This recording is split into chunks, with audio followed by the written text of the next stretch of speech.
你知 Oscars 最新話 AI 演員同劇本唔可以拎獎，真係好嚴格，不過又合理，始終 creativity 都係要人哋先有嘛。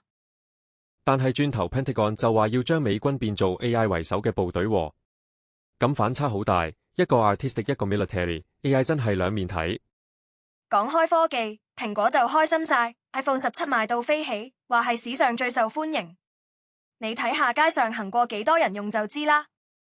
咁又引申到個問題 ，AI 會令民意調查更準確嗎？ BBC 篇文提到 AI 分析大數據可能幫到手，但係咪真係信得過，就要打個問號啦。係啊，反而我比較關心 AI 點幫民調，而家選舉咁多假消息 ，AI 分析網民情緒會唔會準啲？有可能，但 AI 都學人哋偏見㗎，小心變咗智能偏見。講到尾，最驚係 Twitch 個直播主俾車撞到，直播緊都唔知幾恐怖。佢話似慢動作。吓？咁仲要繼續播？安全真係最重要，科技再發達都代替唔到人嘅判斷力。